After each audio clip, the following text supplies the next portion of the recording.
I just mainly wanted to have an opportunity to come here today to thank you all. As I think about campaigns, as campaigns ramp up, there's so many things and so many parts and pieces that are moving that you want to make sure that you have the opportunity to let people know how grateful you are for their dedication, right? Because that's really what this comes down to. I told people, I remember back in 2013 when I first ran for the Virginia House of Delegates. I heard a lot of the same things that we continue to hear today. He can't win. The establishment doesn't want him. His ideas are too big. That's what they continue to say about me. I'm in the heart of the Confederacy. And on top of that, my governor is Terry McCullough, who was the campaign chair for Hillary Clinton back in 2008. All right, I'm at the establishment. Okay, and they didn't want me, and that's fine, right? Because what happened was we had so many people who came out, right? And with that, what we ended up seeing was the one race that won on election day was the young black kid from Ohio that everyone said had no shot at winning. And it wasn't because it was me. I mean, I'm a nice enough guy, don't get me wrong. But it was because of the message for which we represented. And that's the same thing that we see here. While we appreciate the messenger and all the messenger is doing, we appreciate all Senator Sanders has done, right? But this is about the message that we believe in. And that's why I keep telling people, they've never seen anything like this. Like the dedication, when we were sitting up here talking about the people who came down from Michigan and New York and all of these other places on their own dime, because this is something that they believe in. And that's what's the humbling part about this. And that's why I can tell you that I know that we're going to win. They had no idea what to expect out of this. It was funny, after South Carolina, I was on one of the calls, and some people are like, man, we lost South Carolina. I said, I'm gonna tell you guys what's funny. That was actually a good thing for us. Because what they're now going to realize is this is what a political revolution is. We're not worried about a battle while we're going out trying to win everything. It's not about a battle, this is about a war. And that's what we're fighting. I said, I'll tell you right now, the only thing that they've done is made a lot of people upset. I said, now watch what happens from here. And what you saw was our fundraising numbers spiked. And then we had conversations. After in Virginia, we didn't win, we did better than we expected to do. And I was on a volunteer call with people, and I said, look, here's the thing where we separate ourselves. Our primary is now over, right? But we have a lot of other primaries that are going on. So I need you guys to make phone calls, reach out to people, write op-eds, social media posts, everything that you can do to continue to stay involved, because that's what it's going to take for us to be successful. If you made 100 calls, I need you to make 100 more calls to Michigan. That's what we need to do to be successful. So, it was great when we saw what happened in Michigan, and I was getting emails, everybody was like, you were right, we did it. And I was like, well, now we're going on to Ohio, right? Now is Ohio's chance to show what a revolution is. Because here's the thing, as we continue to have these conversations with people, I talked to a woman one day and she said, well, Michael, shouldn't I just have realistic expectations? Shouldn't we just be realistic about what we think can get accomplished?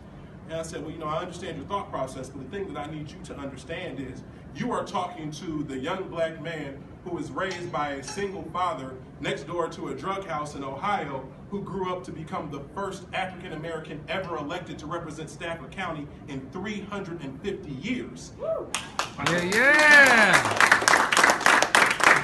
But the thing about that was, if I only believed in what people told me was a realistic expectation, my life would not be a possibility.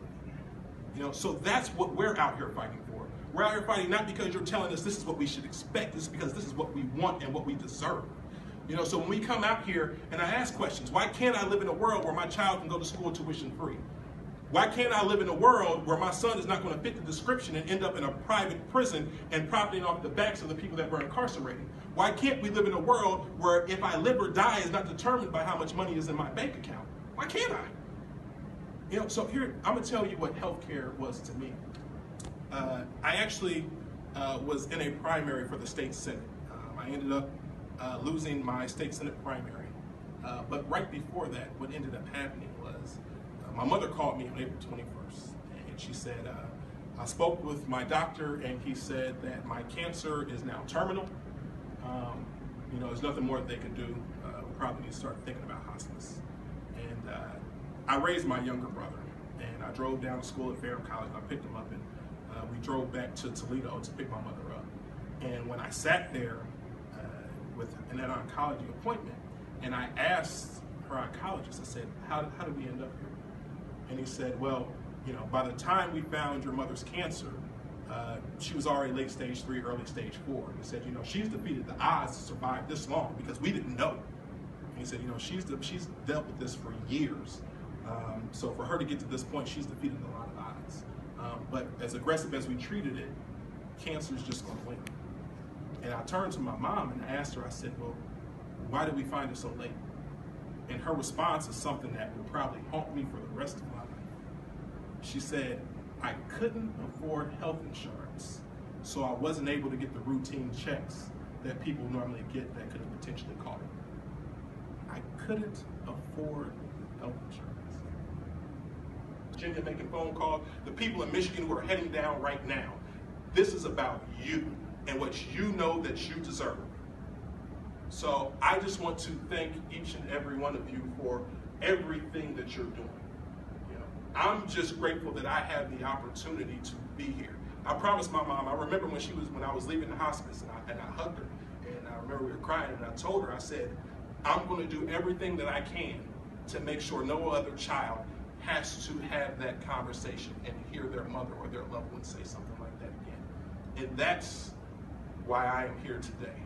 So I want to thank you all for helping me continue to make that push, for helping to make sure that Senator Sanders is going to be the next president of these United States, for making sure that our voice is heard. Because the thing that I try to remind everybody is, you got to understand, if you don't have a seat at the table, that means you're on the menu, okay?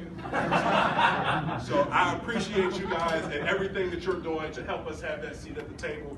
Again, this is not about his voice, this is about your voice. So I thank you so much. Again, if you've knocked doors, please knock some more. If you've made phone calls, please make some more. If you need to take a break and take a Red Bull, please do that. If you feel like you just need some encouragement to do it, I will come running through. I will lift you over my shoulders and do whatever we have to do to get the job done today. All right? Ohio is going to set the tone.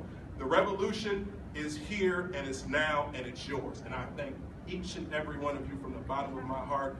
And for Senator Sanders, we thank you, thank you, thank you. Thank you. All right, we love you.